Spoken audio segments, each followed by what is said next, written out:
একজন মেয়ের চরিত্র নষ্ট হওয়ার পেছনে তার মা হচ্ছে সবচাইতে বেশি দায়ী। Yes, you have heard the right thing. আপনি সঠিক জিনিসটি শুনেছেন। আমি এটাই বলেছি যে একজন মেয়ের চরিত্র নষ্ট হওয়ার পেছনে, তার ইজ্জত নষ্ট হওয়ার পেছনে, তার ক্যারেক্টার নষ্ট হওয়ার পেছনে তার মায়ের হাত সবচাইতে বেশি। এখন বলতে পারেন যে আপনি মাকে কেন রেসপন্সিবল করছেন, বাবাকে কেন নয়? আমার পার্সোনাল পয়েন্ট অফ ভিউতে আমি বাবাকে কখনো রেসপন্সিবল করব না, এই জন্য কারণ বাবা এমন একজন মানুষ যে হি belongs huge responsibilities on his shoulder. তার কাঁধে অনেক দায়িত্ব, ফ্যামিলির দায়িত্ব, ওয়াইফের দায়িত্ব, মায়ের দায়িত্ব, বাবার দায়িত্ব, ইভেন তার ঘাড়ে যে তার বাবা মার দায়িত্ব এতটুকুই নয়, বরং তার সন্তান, তার ওয়াইফ, আশেপাশের তার বোন, অনেকের দায়িত্ব নিয়ে বাবা চলে। একজন বাবার কাঁধে অনেক দায়িত্ব থাকে। সো তার কাছে সেই সময়টা নেই যে তার মেয়ে কতটুকু কোথায় যাচ্ছে, কি করতেছে, সে পরিপূর্ণ খবর রাখতে পারে না। দায়িত্বটা কার? দায়িত্ব হচ্ছে মায়ের। মা জানে যে আমার মেয়ে কোথায় যায়, মা জানে যে আমার মেয়ের বিহেভিয়ার চেঞ্জ হচ্ছে কিনা। একজন মা জানে যে আমার মেয়ে কোথায় রিলেশনশিপে আছে, কোন ছেলের সঙ্গে আছে। ইভেন একজন মায়েরই দায়িত্ব তার মেয়েকে শিক্ষা দেওয়া যে ইজ্জত কাকে বলে, চরিত্র কাকে বলে। একজন মায়ের দায়িত্ব এটা মেয়েকে শিক্ষা দেওয়া যে মা, তোর ইজ্জত, তোর চরিত্র এটা জাস্ট হাজব্যান্ড পাবে, এটা তোর বয়ফ্রেন্ড পাবে না।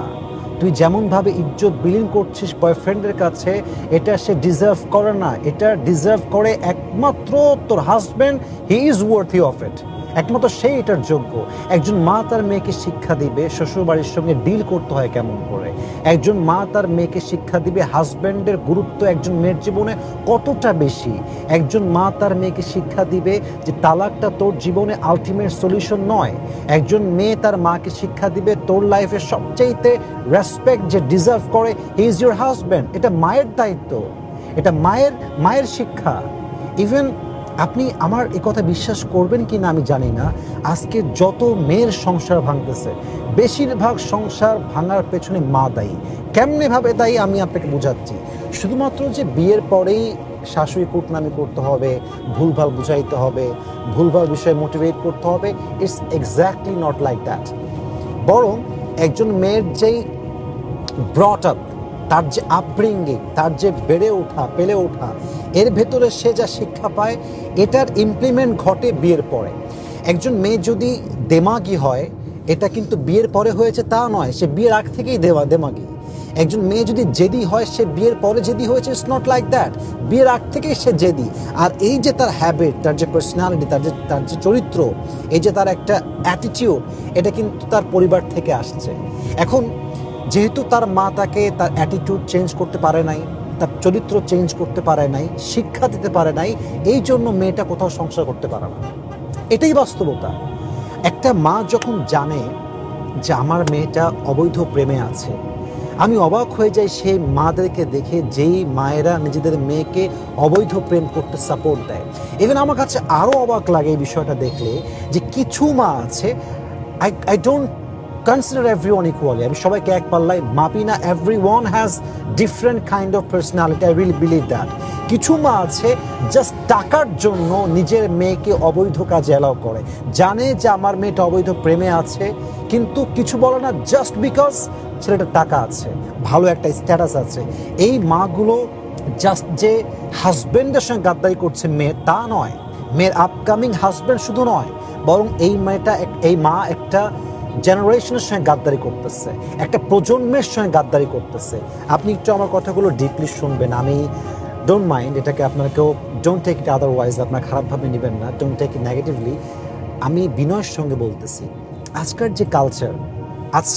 যে কালচার চলতেছে, একজন মা কি বোঝে না যে একটা ছেলে একটা মেয়ে একসঙ্গে থাকলে কি হতে পারে, একটা ছেলে একটা মেয়ে একসঙ্গে কোথাও ঘুরতে গেলে কি হতে পারে, এটা কি মা বোঝে না? এখন যেই ছেলেটার সঙ্গে প্রেম করতেছে, তাকে বিয়ে করতেছে না, একটা সময় গিয়ে অন্য কেউ বিয়ে করতেছে, কিন্তু মা বলতেছে কি যে আমার মেয়ে তো একদম ধোয়া তুলসী পাতা, আমার মেয়ে কোথাও যায় না, কোথাও কারোর সাথে মিশে না, কোথাও কোনো অ্যাফেয়ার নাই, আমার মেয়ে একদম পবিত্র ধোয়া তুলসী পাতা। কিন্তু এই মেয়ের চরিত্র যে কত জঘন্য, এটা মা ঢেকে রাখে। কিন্তু যখন বিয়েটা হয়ে যায়, একটা যুবক বিশ্বাস করে বিয়ে করলো যে মেয়েটা ভালো মেয়ে, চরিত্রবান মেয়ে, কিন্তু মেয়েটার বিয়ের পরে চরিত্রহীনতার সমস্ত কিছু প্রকাশ পেয়ে গেল। আচ্ছা বলেন তো, বাচ্চা হয়ে গেছে বা বাচ্চা হবে, এই পুরুষটা যখন জানতে পারবে যে আমার স্ত্রীর চরিত্র এত কলঙ্কিত চরিত্র, এত খারাপ চরিত্র, ও তার সঙ্গে বসবাস কেমনে করবে? যদি এই হাজব্যান্ড তাকে ছেড়ে দেয়, তালাক দেয়, তার বাচ্চার জীবনটা নষ্ট হবে, একটা প্রজন্ম নষ্ট হবে, একটা সংসার নষ্ট হবে, একটা জান্নাতি পরিবার নষ্ট হবে। এর পেছনে দায়ী কে? তার মা। মা যদি আদর্শের শিক্ষা দিত, চরিত্রের শিক্ষা দিত, আমি আসিফ আপনাকে লিখে দিতে পারবো আমি মানুষের কথা বলছি, একজন মানুষ, যে মানুষের বাচ্চা। একজন পুরুষের ঠেকা পড়ে নাই যে একজন অনেস্ট, চরিত্রবান, সৎ নারীকে সে তালাক দেবে, এটা কোনো পুরুষের ঠেকাই পড়ে নাই। বরং একজন প্রকৃত পুরুষ যখন বোঝে যে আমি একজন চরিত্রবান মেয়ে পেয়েছি, আদর্শবান মেয়ে পেয়েছি, একজন আনুগত্যশীল মেয়ে পেয়েছি, পবিত্র নারী পেয়েছি, পুরুষ তার জীবনের সমস্ত শক্তি দিয়ে, সমস্ত কিছু স্যাক্রিফাইস করে তাকে আজীবন ধরে রাখার চেষ্টা করে। কিন্তু পুরুষ যখন বুঝে ফেলে যে চরিত্রহীন, পুরুষ যখন বুঝে ফেলে ফ্রড, পুরুষকে আপনি টাকা দেন, বাড়ি দেন, সম্পত্তি দেন, পুরুষ বড় মারাত্মক জিনিস। একবার মন থেকে উঠে গেলে পুরুষকে হাজার চেষ্টা করলেও কিন্তু আর কনভিন্স করা যায় না। এজন্য আমি প্রত্যেকটা মাকে আমার এই ভিডিওর মাধ্যমে বিনীত আবদার রাখছি, আপনার মেয়ে কই যায়, কি করে, কিভাবে করছে, কোথায় কি করছে, এটা খবর রাখেন। আমি আপনার কোনো শত্রু নই, আই এম ইউর ওয়েল উইশার। আমি একজন কল্যাণকামী হিসেবে বলছি, আপনার মেয়েকে আপনি চরিত্রবান বানাবেন, একটা প্রজন্ম বেঁচে যাবে, একটা সংসার বেঁচে যাবে, একটা জেনারেশন রক্ষা হবে। এটা প্রত্যেকটা মায়ের দায়িত্ব, নিজের মেয়ের খেয়াল রাখা, তার টেক কেয়ার করা, তাকে রসুলের আদর্শের শিক্ষা দেওয়া, ইসলামের শিক্ষা দেওয়া, কোরআনের শিক্ষা দেওয়া। আল্লাহ প্রত্যেকটা মাকে, প্রত্যেকটা বোনকে কথাগুলো বোঝা এবং মানার তৌফিক দান করুক। আসসালামু আলাইকুম ওয়া রাহমাতুল্লাহি ওয়া বারাকাতুহু।